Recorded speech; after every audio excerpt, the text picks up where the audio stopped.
أنا ممثل هاوي ومخرج محترف، يعني أمارس المهنتين بنفس الوقت، لكن أعتبر نفسي ممثل هاوي، لكن الإخراج هو مهنتي الرئيسية التي أعتاش من عدها يعني منذ أكثر من 30 عام.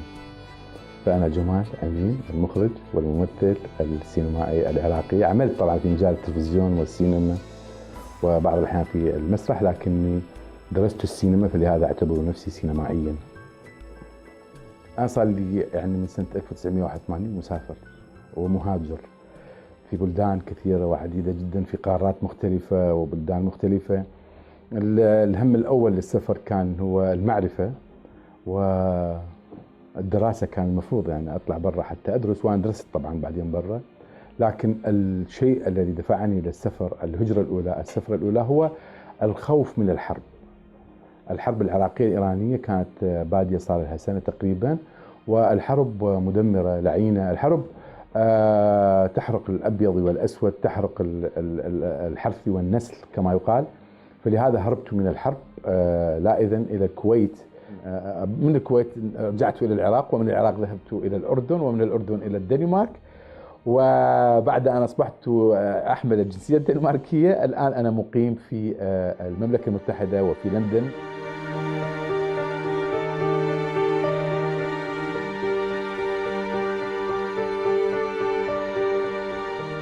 إخواني الكبار، لأن أنا عشت يتيما، إخواني الكبار كان عندهم محلات في شارع الرشيد، وفي شارع الرشيد كانت هنالك السينمات كثيرة جدا، ومن ضمنها سينما الرشيد والسينما الوطني وعلاء الدين والشعب.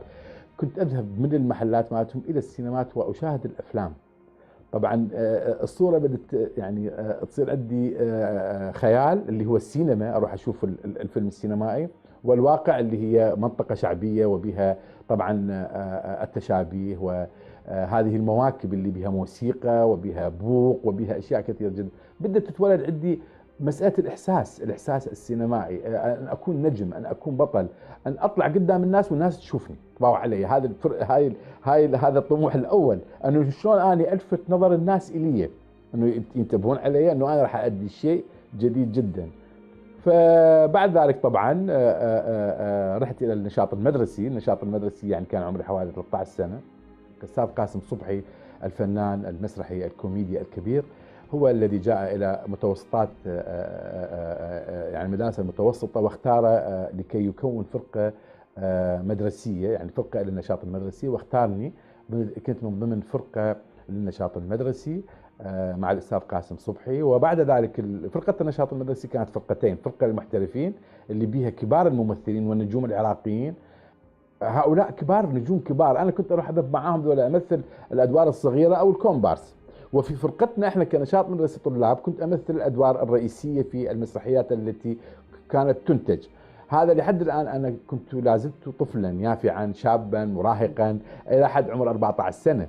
يعني هذه الفرص جاءت إلي لأني أساسا أنا متشبث بالفن، وأحب الفن، وأحب أن أكون نجما، أو أحب أن أكون ممثلا، أحب أن ألفت أنظار الناس إلى موهبتي الموجودة عندي.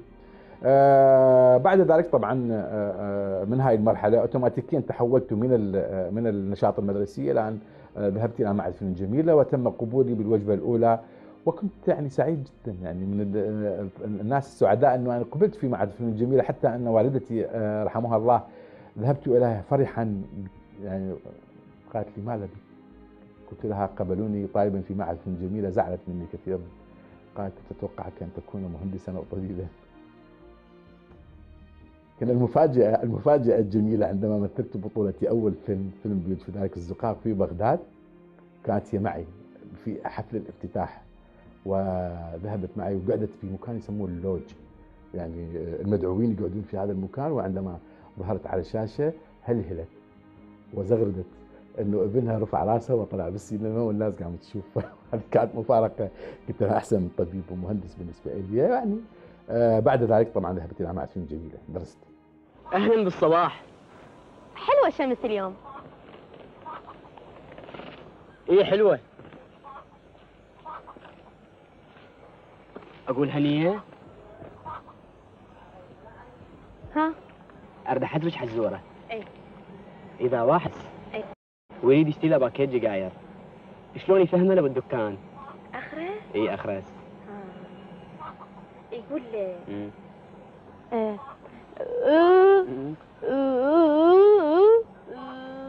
زين اذا اعمى ويريد يشتري شخاطه شلون راح يفهمه؟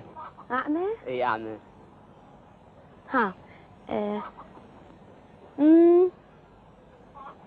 يقول له انطيني شخاطه. ليش هو الاعمى؟ ما يعرف يحكي هنيه؟ بداية بالمعهد أنا من درست درسنا الاختصاصات كلها. يعني أنا اختصيت في أن أكون مخرجا سينمائيا. درست التمثيل والإخراج والتصوير والمونتاج والإكسسوار والصوت وتاريخ السينما والجماليات والنقد وهكذا كل الاختصاصات. من ضمنها درس التمثيل اللي كان ندرسه أن كيف نقود الممثل. فبالنهاية أنه أنا درست التمثيل من خلال أنه كيف نقود الممثل وأصبحت أنا ممثلا. في السنة الأولى لمعهد فنون جميلة كنا السنة الأولى والثانية ندرس مسرح بشكل عام، وبعدين نتحول بالصف الثالث إلى السينما. وفي السينما نختار أن نكون مخرجا أو مصورا. أنا أساسا جيت إلى الفن يعني بالبداية في النشاط المدرسي أكيد يعني كنت صغير بالسن فكنت ممثل، يعني أحب أن أكون ممثل. سنة 1975 من دخلت المعهد فنون جميلة 75 76 كما قلت لك قبل قليل دخلت جاءت لي فرصة كبيرة جدا، هي فرصة فيلم بيوت في ذلك الزقاق للمخرج الصديق الأستاذ قاسم حول، وأعطاني دور البطولة دور رئيسي في هذا الفيلم.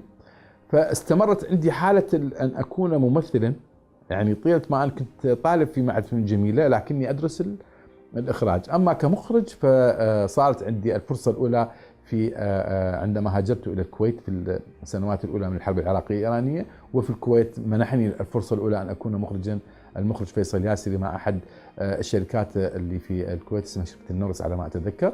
وبعد ذلك يعني مارست مهنة الإخراج منذ عام 1982 ولحد هذه اللحظة. دخلت إلى معهد فنون الجميلة وكانت هناك فرصة كبيرة جدا لي أن يعني كان قاسم حول يبحث عن ممثلين إلى فيلمه الجديد فيلم بيوت في ذلك الزقاق، وذهب إلى أكاديمية فنون جميلة وإلى معهد فنون جميلة وبدأ يختار شباب يعني مواصفاتهم أن يكونون بغداديين يتكلمون اللهجة البغدادية وينتمون إلى عوائل شكلها قد يكون يعني شكل ينتمي إلى الطبقة الفقيرة في بغداد. رحت أنا مع مجموعة كبيرة من الطلاب، وكان هو مرشحين لحوالي 110 ممثلين، ومن 110 ممثلين اختار مجموعة إلى أن صار عنده 3 ممثلين في الأخير. 3 ممثلين في الأخير من عندهم اختارني إلي، أنا أخذت البطولة.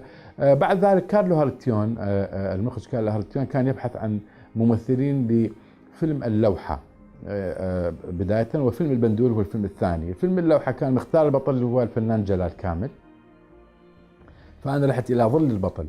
يعني في فيلم اللوحة أنا أطلع الظل مال جلال كامل، البطولة لجلال كامل، في حين أنا ممثل قبل فيلم بيوت في ذلك الزقاق بطلا. في فيلم البندول كذلك ظل البطل عدنان قاسم الصافي وأصبحت أنا ظل البطل. في بعد ذلك توالت الأدوار، لأنه كنا احنا شباب لسه جداد وكانوا بحاجة إلى ممثلين في عمر 20 سنة أو 19 سنة أو 18 سنة. ما كانوا موجودين على الساحة ممثلين كثيرين بهذا العمر وأكاديميين ومتعلمين. فجاء فيلم تحت سماء واحدة. أنا يعني انتميت إلى جيل من النجوم، أنا أخذت فرص كبيرة وجميلة جدا وأنا يعني لا زلت طالب. يعني هذه الأفلام أنا كلها مثلتها وأنا بعدني صف ثالث مع فيلم جميلة. أنا في عمر 20 سنة كنت يعني بعدني لا زلت يعني يافع. بعدين جتني الفرصة الأكبر إلى مسلسل اللي هو لا زال يعني العراقيين يتذكروه عام 1979، مسلسل الذئب وعين المدينة، ومنحت شخصية عطية اللي هي من الشخصيات الحلوة والمهمة جدا. حتى أتذكر أنه حادثة صارت ذهبت إلى المخرج المرحوم إبراهيم عبد الجليل وأنا عندي شوارب. قال لي إبراهيم عبد الجليل أنا يا جمال تحلق شنباتك. قلت له شو أحلق شنباتي؟ قال إذا توافق أن تحلق شواربك حتى ممكن أن أفكر بك إنه هاي الشخصية بها تطور. يعني بالذئب وعين المدينة بعدين الآخرون النسر وعين المدينة والآخرون وعين المدينة هي ثلاثية هي. فوافقت ان احلق شواربي ورحت له، قال لي مضبوط، يعني هو كان يبحث عن هاي الشخصيه، فانطاني شخصيه عطيه على ان نكمل الجزء الثاني فيما بعد. وانا مثلته في الذئب وعن المدينه. في النسر وعن المدينه كانت الحرب قد بدات، وكنت احضر الى الهروب من العراق، وجاء بعدي الممثل اللي مثل شخصيتي كملها، اللي هو الممثل جلال كامل في شخصية عطية. فلهذا الآن مرات يخلطون ما بيني وما بين الفنان الجميل جلال كامل، أنا في الذئب وعيون المدينة، وجلال كامل في النسر وعيون المدينة. وبعد ذلك انطلقت العملية، يعني أصبحت مخرجا وممثلا لكثير من الأعمال.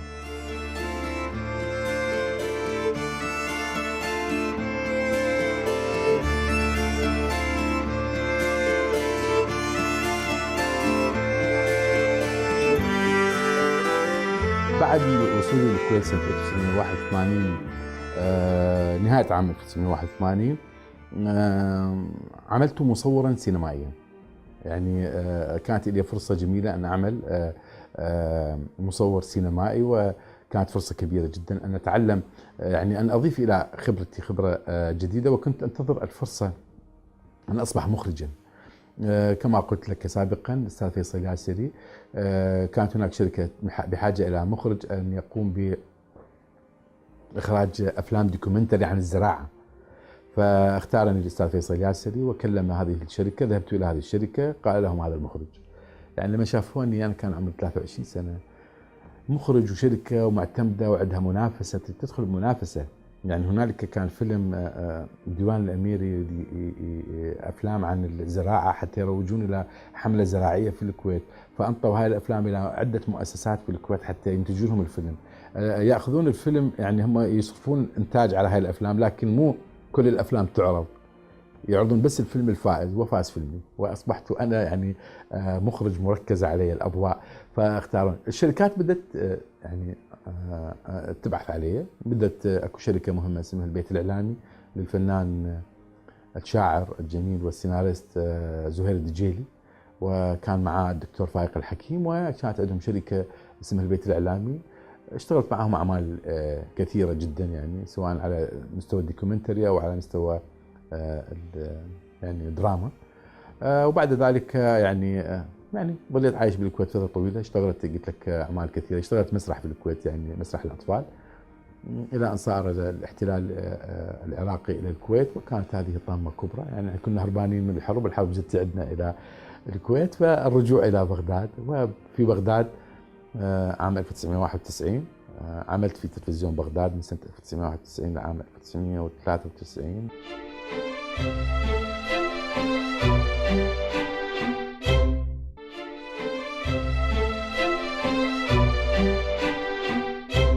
في هذه المرحلة بالعراق اللي قعدت حوالي 3 سنوات أو أكثر، اشتغلت ممثل كذلك، واشتغلت مخرج في القطاع الخاص، يعني في شركة بابل وفي شركة جيكور. عملت أفلام وثائقية كثيرة جدا. ممثلا اختارني المخرج فلاح زكي في مسلسل المسافر، اللي هو بطولة الفنان الكبير كاظم الساهر. وأنا يعني الصدفة جرتني إلى هذا الموضوع. أنا الحقيقة لم أكن في حساباتهم.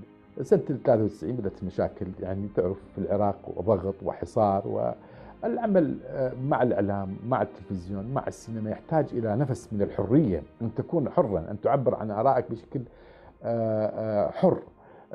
كانت لدي فسحة معقولة في برنامج ساعة في الأسبوع، لكن هنالك رقابة وهنالك ضغط وهنالك شد. وفي بعض الأحيان كنت أخاف أن أقتل، أخاف أن أكون أخطأ. فمشكلة كبيرة جدا. حدثت لي مشكلة مع التلفزيون، هربت من العراق، رحت إلى الأردن. وعام 1993 في نهاية عام 1993 وبدأت المرحلة الثانية من الغربة. فالمهم ذهبت إلى الأردن، وفي الأردن كنت أسعى إلى الهرب إلى أوروبا، وبدأت أسس إلى هذا الموضوع. جاءت عائلتي، زوجتي وأطفالي بعد ذلك، ويعني استقريت في الأردن، وعملت مع أحد الشركات الإنتاج الفني.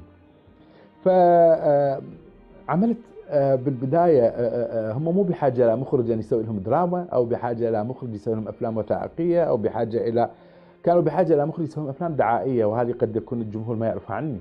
أول مرة أقولها يعني من خلال هذه الحلقة أنه أنا عملت مخرجا للإعلانات التلفزيونية، عملت حوالي 330 إعلان تلفزيوني، وكانت إعلانات يعني جميلة وناجحة. وبالمناسبة الشخص الذي استخدمني في هذه الشركة والذي عينني بهذه الشركة الحمد لله أصبح مليونيرا. يعني أصبح من الآن السنة الماضية كنت رايح للأردن، كان عنده يعني أكبر شركة في عمان لتأجير الأجهزة والمعدات، وهذا كله بفضل العمل اللي اشتغلت في الأردن مع مؤسسة إنتاج فني، وعملت أفلاما وثائقية كثيرة جدا، وعملت برنامج مهم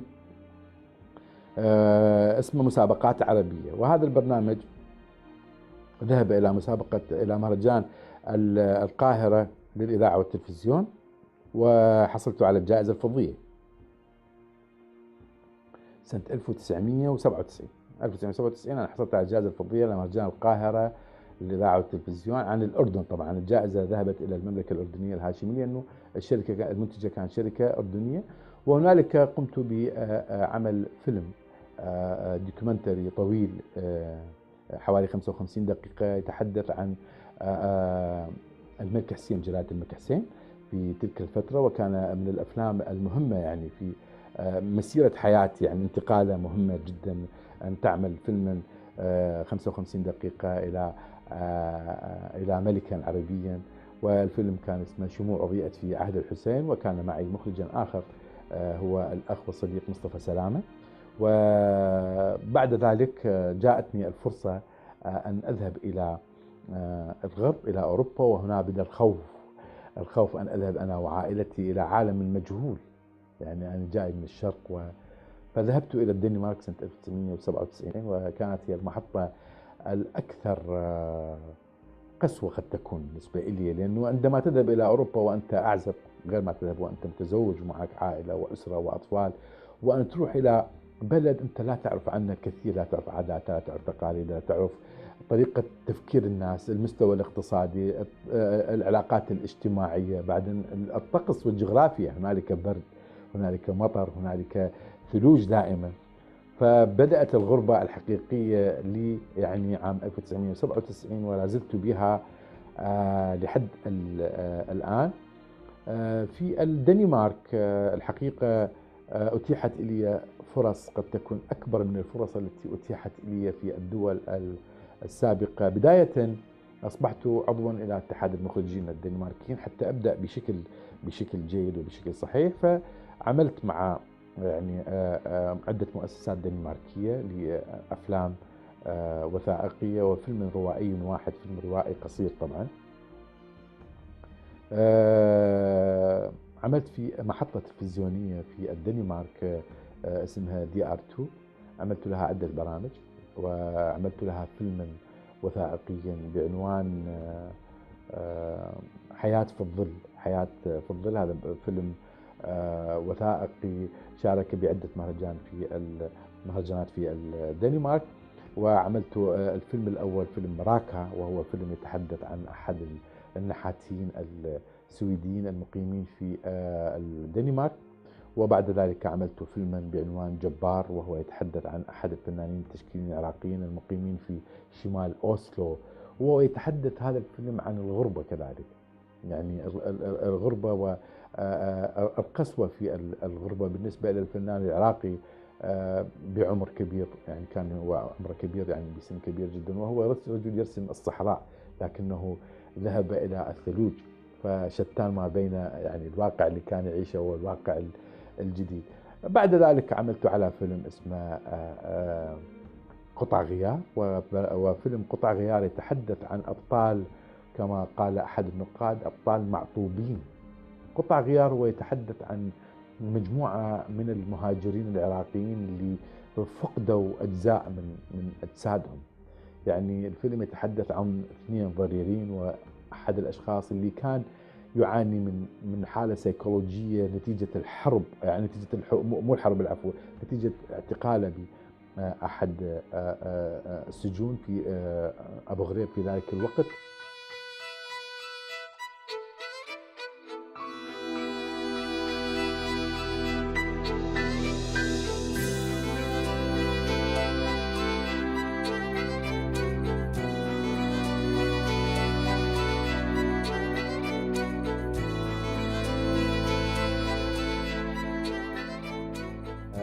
ساهمت بإنتاج فيلم اسمه فيروس، لأنه بعد 2003 2004 أصاب المنطقة فيروس الطائفية، وكما تعلم بأن الطائفية كان لها دور كبير جدا في ذهاب ضحايا كثيرين جدا في العراق، ولا زلنا نعاني من هذه العملية. أنا أسميته الفيلم فيروس لأن فعلا احنا كنا في السابق، وهو هذا الواقع الحالي، أنه نعيش بسلام مع بعض، كنا نرضى بالآخر، كنا نرضى، يعني ما كانت عندنا مشكلة في الإثنية أو العرقية أو المذهبية. هذه الأمراض جاءت لنا بعد تحرير العراق مع الأسف، يعني بعد عام 2003. فالفيلم فيلم فيروس يتحدث عن هذه الحالة، عن مجموعة شباب يذهبون في رحلة إلى يعني رحلة نهاية الأسبوع، يبدون يتمتعون ونسى، يروحون إلى أحد الباركات أو إلى مكان يتمتعون به أو يصيدون به. بالطريق هذا الباص يختلفون الأصدقاء، مع أنهم أصدقاء، يعني مرحلة الميانة بهم مرحلة عالية جدا وكأنهم أخوة، ويختلفون بالنهاية. يعني أنا عالجت الفيلم بطريقة نوعا ما شفافة، رمزت إلى الباص بالعراق، وهؤلاء هم العراقيين، لأنه أبطال الفيلم اللي كانوا موجودين في داخل الباص، وهذا فيلم ديكو دراما على فكرة، كانوا من كل الأطياف العراقية. يعني أنا تعمدت أن أجيب كل الأطياف العراقية، وهم أصدقاء فعلا بالحياة، وكانوا يختلفون كذلك بالحياة وبالفيلم اختلفوا. وكانت عندي فرصة كبيرة جدا أن بالفيلم يعني صارت بيناتهم أزمة أفكار، فيقف السائق ويقول لهم اللي عجبه يبقى بالسيارة، واللي ما عجبه ينزل من السيارة، فبقوا 2 و3 نزلوا من السيارة. وبعد ذلك الباص يذهب، يبقون دول 3 يذهبون مع سيارة أخرى لأقرب محطة، إلى محطة يعني حتى يرجعون إلى أهلهم، لأنه كانوا هم على طريق الهاي واي، الطريق السريع. فبالطريق يشوفون الباص اللي طلع مع أصدقائهم عاطل، فيقولون لهذا الشخص اللي يوصلهم، يقولون ممكن توصلنا هنا، خلاص احنا بعد ما نريد نروح المحطة الثانية يعني للقطار. ينزلون يروحون على أصحابهم، فيعني يتعاتبون ما يتعاتبون. سائق الباص يعني يقول لهم ممكن دفعة، فالفيلم ينتهي بأن الكل يدفع هذا الباص العاطل. وهنا دعوة بأن الطائفية غير جيدة، الطائفية فيروس وتعطل العراق. العراق ما يمشي بدون الكردي والعربي وباقي المكونات الطائفية وباقي المكونات القومية والإثنية والعرقية، الكل هم العراق. ومو بس العراق على فكرة، أي دولة من دول الشرق الأوسط لا يمكن أن تتطور وأن تمضي إلى الأمام دون احترام جميع الأقليات، دون احترام جميع الإثنيات، دون احترام جميع العرقيات. احنا نختلف بالأفكار، لكن يجب أن نحب بعضنا كناس، يجب أن نبحث عن نقاط الالتقاء بيني وبينك، لا نبحث عن نقاط الاختلاف. نقاط الاختلاف تؤخر البلد، تؤخرنا. المشهد هو مرحلة تنتهي، يجب أن تنتهي بطريقة جيدة حسب ما مرسوم لها بشكل جيد. هنالك مشهدين في حياتي، مشهدا وأنا مخرجا، وهنالك مشهد وأنا ممثل. يعني كثير تجيني أدوار، مو كل الأدوار أنا أحبها، لكن الدور في فيلمي قبل الأخير في فيلم الكعكة الصفراء، الدور حبيته كثير جدا، يعني مختلف بكل الأنواع، يعني بكل الأشكال الاختلاف. أولا أطلع في هذا الفيلم روسي من جذور طاجيكية أو أذرية بالضبط، أذرية، لأن أتكلم اللغة الفارسية بالفيلم، وأتكلم اللغة الروسية بالفيلم، وأتكلم اللغة الإنجليزية بالفيلم، وأتكلم اللغة العربية بلكنة الخواجات كما يقال عنها. زين. هذا الدور أنا عجبني كثير، ومو صعب، هو صعب بأشياء وسهل بأشياء. الصعوبة كانت تكمن في أنه أنا أطلع يعني جاسوس ومطارد من قبل CIA واطلاعات، ومطارد من قبل المخابرات الإسرائيلية، ومطارد من القاعدة. الكل يريد يلقي القبض على هذا الجاسوس الروسي اللي يطلع اسمه بالفيلم علييف، لأنه يطلع مسلم بالأساس، وهو كان صديق إلى الدكتاتور السابق صدام حسين، وقد جاء إلى بغداد كي يبيع قنبلة نووية إلى النظام السابق، ويحدث أن تأتي القوات الأمريكية لتحرير العراق، فهو يصبح في وضع حرج جدا، لأن نظام صدام انتهى وجاء الأمريكان وهو جاسوس ويملك قنبلة نووية، فهنا كانت الحيرة. بهذا الفيلم أنا يعني أقول أنه هو أول فيلم أكشن عراقي. فيلم أكشن يحتاج إلى لياقة بدنية عالية، يحتاج إلى شخص قد يكون أقل من عندي عمرا. حاولت أن أتجاوز كل هذه النقاط. كنت يعني لا بأس يعني من ناحية البودي تكنيك، اللياقة اللي موجودة عندي. مثلت كل المشاهد الصعبة عدا مشهد واحد، أن أقفز من النهر، يعني أقفز من الجسر إلى نهر دجلة، وهذا صعب علي جدا، وجئنا بالدوبلير. والحقيقة أنا الفيلم أتوقع له النجاح الجميل، والفيلم على فكرة لا زال في المونتاج وفي المراحل الأخيرة من المونتاج يعني، وإن شاء الله يظهر إلى الجمهور يعني بالشهر القادمة، وستمتع الجمهور بهذا الفيلم. هذا الدور عجبني كثير، مختلف، صعب. أعتقد راح يضيف إلي كممثل شيء، وأكيد راح يضيف إلى الفيلم العراقي شيء آخر، لأنه الفيلم يحتوي على 75 ممثل وممثلة. الفيلم صور في تركيا، وصور في شمال العراق، وصور في بغداد، وفي بغداد صور في أماكن مختلفة مع الجيوش الأمريكية واطلاعات والCIA والإرهاب. يعني فيلم يحوي على كل مفردات فيلم الأكشن. كاميرا أمي وأبي وأخي وأختي وزوجتي وابني وحياتي كلها. أنا لم أفارق الكاميرا، والكاميرا أحبها بكل أشكالها وبكل أنواعها، وما في يوم أنا ما أنظر بالكاميرا، ما في يوم إذا ما أستخدم الكاميرا، ما في يوم إذا ما أطلع ذني الكاميرات اللي موجودة الآن خلفك، ذني أحسهم مثل أولادي، بمعزة أولادي حقيقة. الكاميرا هي يعني هي الشباك الذي أرى فيه العالم. يعني أنا أرى العالم من خلال الفيو فايندر، من خلال هذا الناظور. أنا أرى العالم، أرى الكون، أرى الحياة، أرى الموت، أرى كل شيء من خلال الكاميرا. الكاميرا تعني لي قلبي الذي ينبض بالحياة.